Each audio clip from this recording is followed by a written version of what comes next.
Hola, somos Biblia. Mira nuestros videos hasta el final. Note usted que dice, de su voluntad lo ofrecerá. Estas palabras representan una libertad y albedrío sin traba alguna.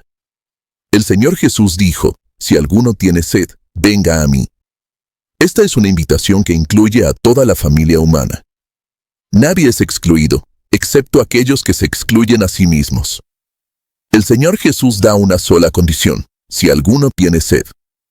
Usted dirá pues, yo no tengo sed. Bueno, quizá esto no sea para usted. Pero si usted tiene sed, Él le convida a venir a Él y le promete saciar su sed. Isaías también incluyó esto en su invitación en el capítulo 55 de su profecía, versículo 1, donde dice, a todos los sedientos, venid a las aguas. Cualquiera puede venir a Cristo si escoge venir a Él. Debe haber una necesidad y un deseo. Y si usted tiene una necesidad y siente un deseo, ahora es el momento de venir a Cristo Jesús. Ahora, notemos que solo 2 tipos de animales podían ser usados para el holocausto. Los animales silvestres, que eran animales de rapiña, y los animales carnívoros, no eran permitidos en ninguno de los sacrificios.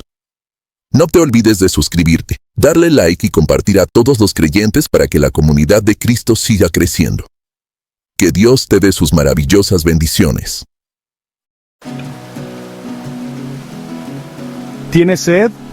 Ven y bebe. ¿No tienes dinero? Ven, toma y come, gratis. Sí, ven y compra lo que quieras sin dinero y sin costo. Vino y leche. Estas palabras, resonando a través de milenios, son tan refrescantes hoy como el día en que fueron dichas. En un mundo reseco por la decepción, el miedo y el anhelo, Jesús extiende una invitación tan atractiva como un manantial fresco en una tierra desolada. Él habla a los anhelos más profundos de nuestras almas, una sed que va más allá de las necesidades físicas. Él ofrece algo más, algo eterno. Esto no es un espejismo brillando en el horizonte de la vida. Este es un oasis de agua viva, que brota para vida eterna.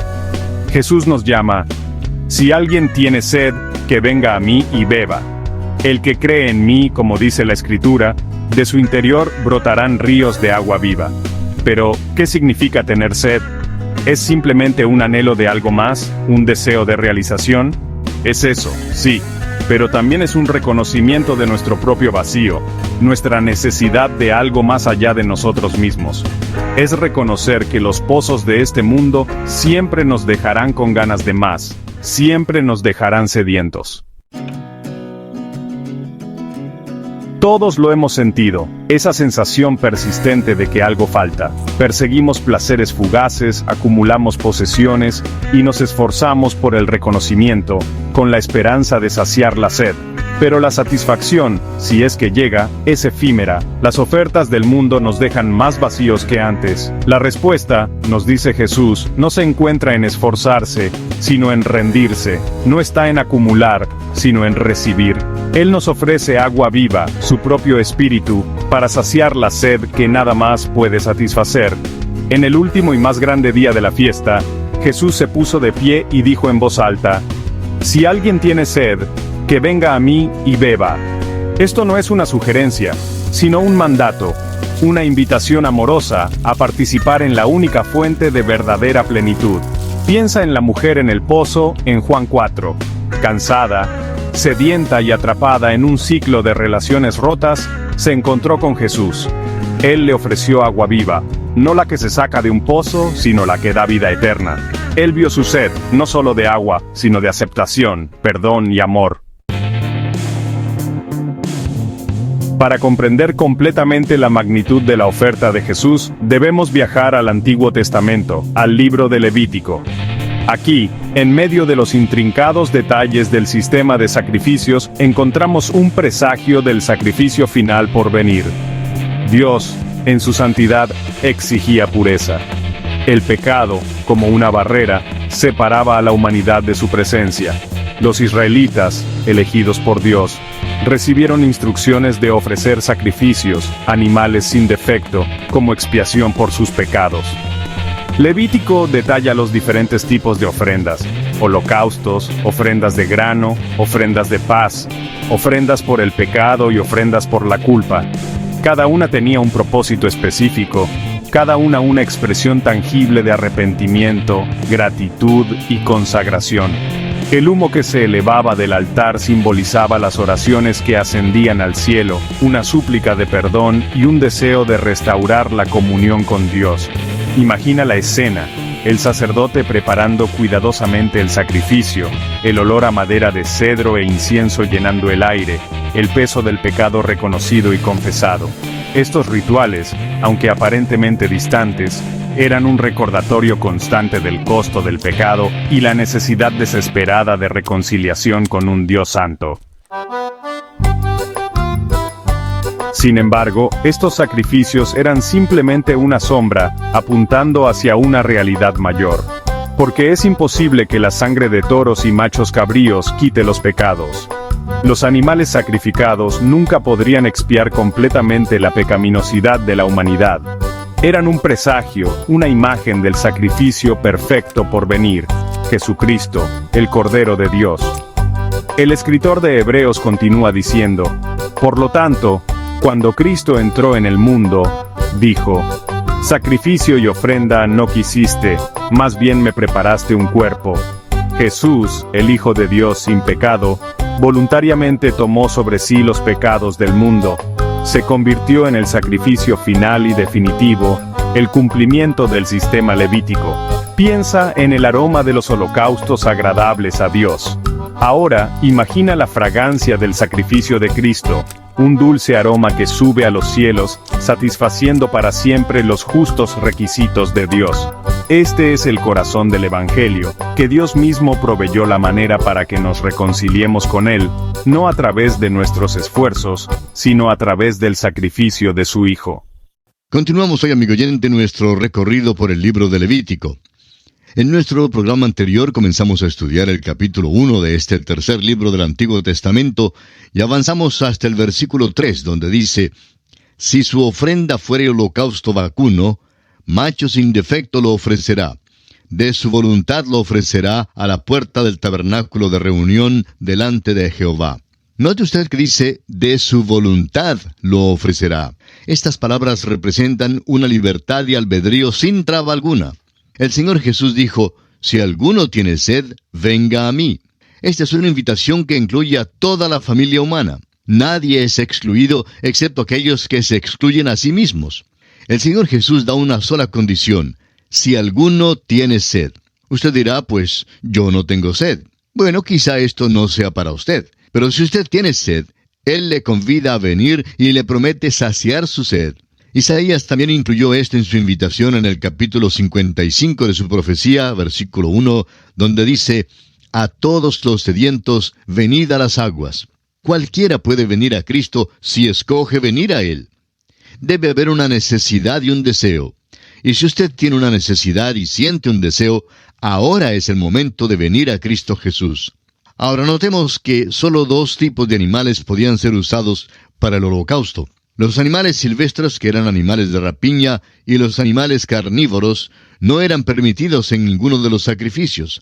Los animales cuyas vidas dependían de la muerte de otros animales, nunca podían revelar a Cristo, quien vino para dar su vida en rescate por muchos. Una restricción adicional era que el animal tenía que ser un animal limpio y amansado. No podía ser producto de la caza. Solo aquello que era de valor y aprecio para su dueño podía ser ofrecido, porque Dios no escatimó ni a su propio Hijo. Cristo sufrió en la cruz, pero el Padre sufrió en el cielo. La restricción final revela que el animal que se ofrecía era obediente al hombre. ¿Qué cuadro tenemos aquí? Cristo era el siervo obediente. Vino para ministrar y fue obediente hasta la muerte. El holocausto es la única ofrenda que se menciona en la Biblia hasta el tiempo del Levítico, y era la ofrenda que debían ofrecer los que querían acercarse a Dios. El holocausto se llama Olá en hebreo. Significa lo que sube. No es irreverente decir que el holocausto se esfumaba, pues era consumido totalmente en el altar. No quedaba nada, sino solo las cenizas. Esto revela que el holocausto es lo que Dios ve en Cristo. Pablo declaró en Efesios capítulo 5, versículo 2, que Cristo se entregó a sí mismo por nosotros, ofrenda y sacrificio a Dios en olor fragante.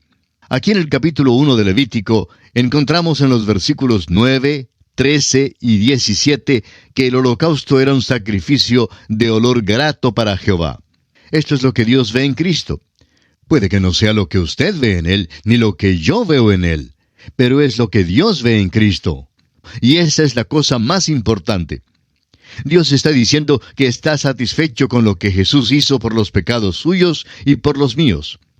En realidad, el Evangelio simplemente le pregunta al hombre, ¿estará usted satisfecho? Dios está satisfecho de que Jesús lo haya pagado todo por usted y que le puede salvar perpetuamente si pone su confianza en Él.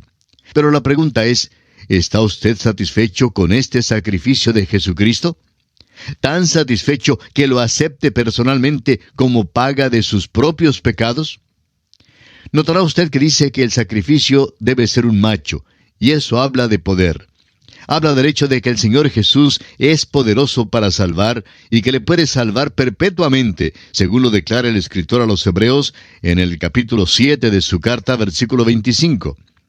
Entonces, el sacrificio debe ser sin defecto, lo que quiere decir que el animal tenía que ser un ejemplar ideal y perfecto. Esto habla de la perfección de Cristo y no hay pecado en Él. Así lo dice el apóstol Juan en su primera carta, capítulo 3, versículo 5. Y el apóstol Pedro, en su primera carta, capítulo 2, versículo 22, declara, el cual no hizo pecado. También el apóstol Pablo, en su segunda carta a los Corintios, capítulo 5, versículo 21, dice, al que no conoció pecado. También el escritor a los Hebreos dice en el capítulo 7, versículo 26, porque tal sumo sacerdote nos convenía, santo, inocente, sin mancha, apartado de los pecadores. Y en el Evangelio según San Mateo, capítulo 3, versículo 17, encontramos las palabras del mismo Padre Celestial, quien hablando desde los cielos dijo, este es mi Hijo amado, en quien tengo complacencia. Volviendo ahora al versículo 3 de este capítulo 1 de Levítico, leemos, de su voluntad lo ofrecerá. Los hombres debían traer su ofrenda voluntariamente. Debido a la muerte expiatoria del pequeño animal, el pecador era recibido por Dios. El animal tenía que ser ofrecido no en vida, sino en muerte. Esto era absolutamente imperativo. Amigo oyente, no es la vida sin defectos de Cristo ni nuestra aprobación de Él lo que nos salva. Es su muerte, solo su muerte, la que puede salvar al pecador. Vimos en nuestro estudio en el Evangelio de Marcos que cuando Cristo murió, el velo del templo se rasgó en dos, dándonos acceso a Dios. Es su muerte la que salva al pecador. Fue su muerte la que abrió el camino hacia Dios. Es que el velo es su carne, según lo vemos en Hebreos 10:20. Su perfecta vida nos excluye de Dios. Lo que Dios demanda es una vida que sea tan perfecta como la vida de Cristo, y ni usted, amigo oyente, ni yo podemos reproducirla. Su vida es la norma. El Padre pudo decir en cuanto a Jesús, este es mi Hijo amado, en quien tengo complacencia. Usted y yo no podemos satisfacer esa norma. Por tanto, la vida de Cristo no puede salvarnos.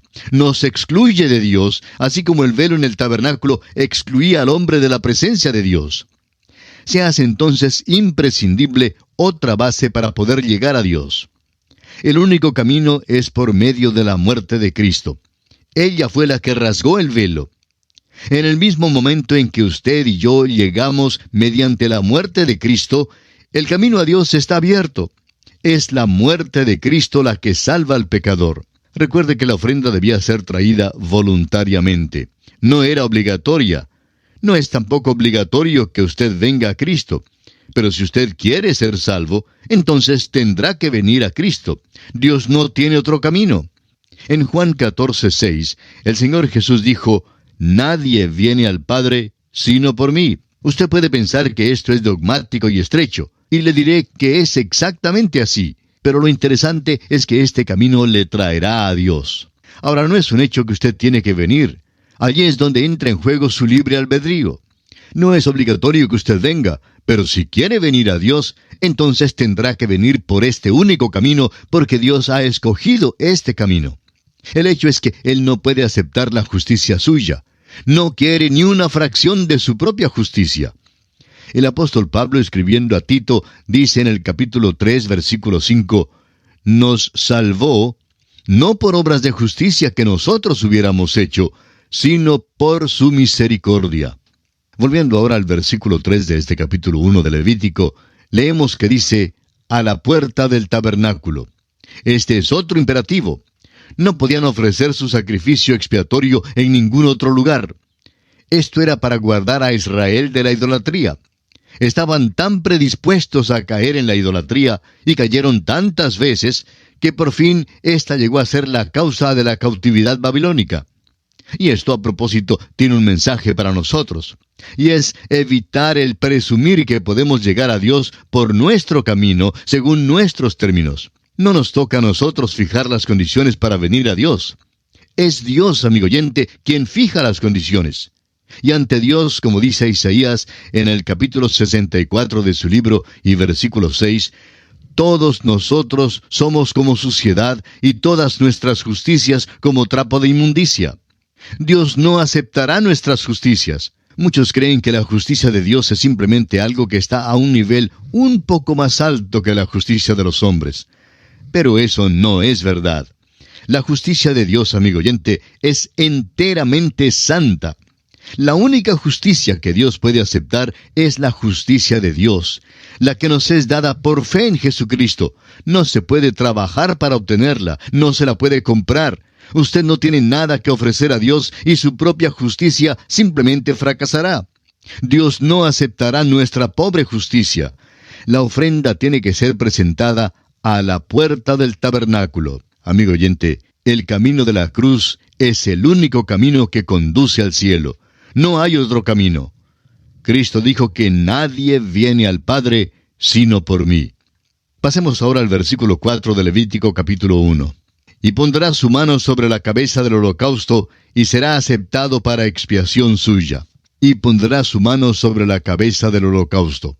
El Dr. Kellogg llama a esto un hecho de designación. Esto es revelado en Levítico capítulo 24, versículo 14, donde los testigos debían poner las manos sobre el blasfemo antes que fuera muerto a pedradas.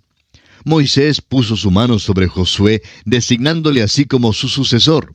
El Dr. Kellogg escribió un libro muy bueno sobre Levítico. Ahora está agotado, pero es un libro tan maravilloso que quisiéramos citar un pasaje que habla en cuanto al poner la mano sobre la cabeza del animal, y dice así: simbolizaba una transferencia, según la provisión misericordiosa de Dios, de una obligación de sufrir por el pecado del que ofrece a la víctima inocente. En lo sucesivo, la víctima ocupaba el lugar del que ofrecía, y así era tratada. Hasta aquí la cita del Dr. Kellogg. En otras palabras, cuando el hombre entraba y ponía su mano sobre la cabeza del pequeño animal que debía ser muerto, designaba a este pequeño animal como su reemplazante. El hombre estaba confesando así que él mismo merecía morir. Amigo oyente, cuando usted acepta a Cristo como su Salvador personal, usted está diciendo que usted es pecador y que no puede salvarse a sí mismo. Expresa que usted desea arrepentirse de sus pecados y que desea acudir al Salvador y que quiere vivir para Él. El pequeño animal moría como sustituto de quien lo ofrecía. Eso es lo que Cristo hizo por nosotros.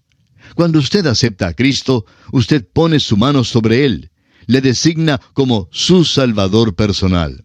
Hay quienes parecen tener la idea de que hay algún mérito en la acción misma de la imposición de las manos. Creen que hay alguna transferencia de poder. Lo único que puede ser transferido, amigo oyente, por medio de la imposición de las manos son los microbios patógenos. No se transfiere nada, sino que designa a otro para tomar su lugar. Cuando ponemos las manos sobre un misionero, como lo hizo la iglesia en Antioquía con Pablo y Bernabé, designamos que está saliendo en nuestro lugar, que es nuestro representante. Cristo, pues, tomó nuestro lugar.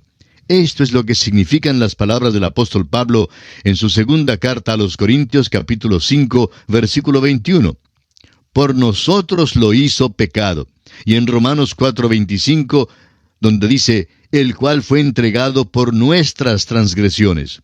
En el hebreo original, esta imposición de manos sobre el animal ofrendado significa el poner las manos de tal manera que pesan sobre otro. Sobre mí pesa tu furor, es como traduce el Salmo 88:7, la Biblia de Jerusalén. Esta parte de la ceremonia habla de la expiación y la aceptación de parte de Dios de la ofrenda mediante la muerte de la víctima. Será aceptado para expiación suya. Estas son las últimas palabras del versículo 4 de Levítico 1. Hemos dicho antes que la expiación quiere decir encubrir y no quitar. El escritor a los Hebreos nos dice en el capítulo 10, versículo 4, «Porque la sangre de los toros y de los machos cabríos no puede quitar los pecados. El Cordero de Dios tiene que quitar el pecado». Esta ofrenda se hacía públicamente. El ofrendante iba al tabernáculo y caminaba al lado del altar y allí daba muerte al pequeño animal. Era un hecho público. Y amigo oyente, es necesario que uno confiese a Cristo públicamente. Es por la fe que ponemos la mano sobre Cristo, pero el público necesita saber que lo estamos haciendo. Creemos que esto es principalmente el significado del bautismo del creyente en Cristo. El bautismo significa ser identificado con. Esta es una confesión pública de que uno se ha identificado con Cristo en su muerte y en su resurrección. A partir del versículo 5 de este capítulo 1 de Levítico, comenzamos a considerar el ritual del holocausto. Leamos el versículo 5. «Entonces degollará el becerro en la presencia de Jehová, y los sacerdotes, hijos de Aarón, ofrecerán la sangre, y la rociarán alrededor sobre el altar, el cual está a la puerta del tabernáculo de reunión». Llegamos ahora al ritual del holocausto.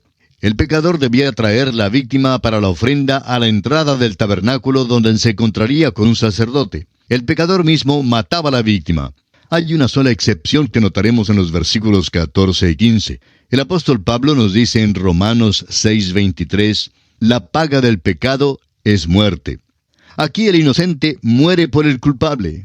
De la misma manera, también Cristo padeció una sola vez por los pecados, el justo por los injustos, según lo expresa el apóstol Pedro en su primera carta, capítulo 3, versículo 18. Nuestros pecados, amigo oyente, mataron a Jesucristo. El pecado mío y el pecado suyo causaron la muerte de Cristo. Nos cansamos a veces de escuchar los argumentos en cuanto a quién causó la muerte de Cristo. Acusan a los príncipes religiosos, a la nación de Israel, a la nación romana, en fin. Pero amigo oyente, pueden arguir todo lo que quieran. El hecho es que si yo no fuera pecador, y si usted no fuera pecador, ninguno le habría matado. Fue nuestro pecado que le mató. Notemos ahora que cada sacrificio tenía que ser muerto. O bien el pecador o el sacerdote que representaba a la nación mataba a la víctima. No había perdón aparte de la sangre derramada de la víctima. Y así hoy en día es solo la sangre de Cristo la que nos puede limpiar de todo pecado. Después de matar la víctima, el sacerdote era quien se encargaba de lo demás. Rociaba la sangre sobre el altar. La sangre simbolizaba la vida y el rocío la presentaba a Dios. Leamos ahora los versículos 6 al 9 de este capítulo 1 de Levítico. «Y desollará el holocausto y lo dividirá en sus piezas. Y los hijos del sacerdote Aarón pondrán fuego sobre el altar y compondrán la leña sobre el fuego. Luego los sacerdotes hijos de Aarón acomodarán las piezas, la cabeza y la grosura de los intestinos sobre la leña que está sobre el fuego que habrá encima del altar. Y lavará con agua los intestinos y las piernas, y el sacerdote hará arder todo sobre el altar. Holocausto es ofrenda encendida de olor grato para Jehová». Todo tenía que hacerse decentemente y con orden. Dios no es un Dios de confusión, amigo oyente. La ofrenda debía ser despedazada en porciones para que pudiera ser descubierta y también para que pudiera ser consumida con más facilidad por el fuego. La vida interior del Señor Jesucristo ha sido abierta para nuestra inspección ya por más de 2000 años. Y en verdad, Jesucristo ha sido examinado más que cualquier otra persona. Hay más desacuerdo en cuanto a Jesucristo que en cuanto a cualquier otro personaje histórico. Esto fue cierto en el tiempo cuando Él vivía sobre la tierra y todavía es verdad hoy en día. Jesús todavía hace la pregunta, ¿quién dicen los hombres que es el Hijo del Hombre? Hay toda clase de criterios hoy en día y no faltan los que realmente son blasfemos. Sin embargo, todavía es cierto que Él es santo, inocente, sin mancha, apartado de los pecadores. Leamos ahora los versículos 10 al 13 de Levítico capítulo 1. Si su ofrenda para holocausto fuera del rebaño, de las ovejas o de las cabras, macho sin defecto lo ofrecerá. Y lo degollará al lado norte del altar delante de Jehová. Y los sacerdotes hijos de Aarón rociarán su sangre sobre el altar alrededor. Lo dividirá en sus piezas, con su cabeza y la grosura de los intestinos. Y el sacerdote las acomodará sobre la leña que está sobre el fuego que habrá encima del altar.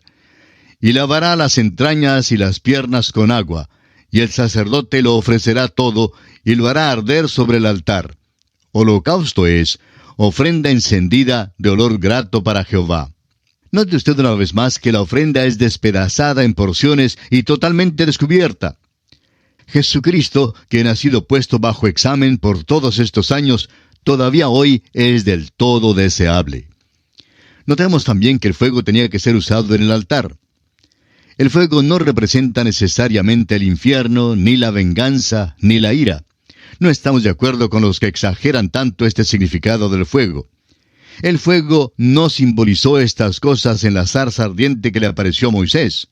El fuego muchas veces simboliza la fuerza purificadora y el poder irresistible de Dios. Malaquías 3:3 nos dice, «Y se sentará para afinar y limpiar la plata, porque limpiará a los hijos de Leví, los afinará como a oro y como a plata». El fuego es aquella fuerza irresistible de Dios que a veces destruye y a veces limpia y a veces consume. La índole del objeto determina el proceso que tomará. Aquí en el holocausto, el fuego habla de la entrega total de Cristo a Dios. Es la consagración absoluta. En nuestra experiencia, esto también es esencial si es que vamos a adorar a Dios en espíritu y en verdad. Deuteronomio 4:24 dice, «Porque Jehová tu Dios es fuego consumidor, Dios celoso». Amigo oyente, usted no puede simplemente divertirse y salir bien con Dios. Y es por eso mismo que hay tanto que es falso en nuestras iglesias hoy. Es por eso que hay tanto que es falso en lo que se hace pasar por servicio cristiano en nuestros días. Amigo oyente, queremos decírselo bondadosamente, pero usted no está sirviendo a Dios a menos que usted esté permitiéndole limpiar y purificar su vida. Nos hemos olvidado de este asunto de la santidad en nuestros días. Hace falta en las iglesias y en nuestras propias vidas. Continuemos ahora leyendo los versículos 14 al 16 de Levítico capítulo 1. Si la ofrenda para Jehová fuera holocausto de aves, presentará su ofrenda de tórtolas o de palominos. Y el sacerdote la ofrecerá sobre el altar, y le quitará la cabeza, y hará que arda en el altar. Y su sangre será exprimida sobre la pared del altar. Y le quitará el buche y las plumas, lo cual echará junto al altar, hacia el oriente, en el lugar de las cenizas. La pobreza no constituía ninguna excusa para no traer a Dios una ofrenda. Se podía sustituir al becerro o cordero por un ave. Cualquiera podría salir a buscar un ave para ofrecerla. ¿Notó usted que cuando nuestro Señor Jesucristo nació, sus padres ofrecieron tórtolas? Sus padres eran pobres y Jesús nació en la pobreza. Veamos ahora en el versículo 17 cuál es el motivo del holocausto. Y la henderá por sus alas, pero no la dividirá en dos. Y el sacerdote la hará arder sobre el altar, sobre la leña que estará en el fuego. Holocausto es ofrenda encendida de olor grato para Jehová. Note usted que esta es la tercera vez que se menciona que era una ofrenda de olor grato para Jehová. Es claro que este era el motivo del sacrificio. Es lo que Dios ve en Jesucristo. Y aquí, amigo oyente, tenemos que detenernos por esta oportunidad. En nuestro próximo programa, Dios mediante, estudiaremos la ley del holocausto, aunque en realidad esta ley no aparece aquí en el capítulo 1 de Levítico. La ley del holocausto se encuentra en el capítulo 6, en los versículos 8 hasta el 13, y le recomendamos estudiarla y prepararse para nuestro próximo programa. Es nuestra oración que el Señor le bendiga en gran manera.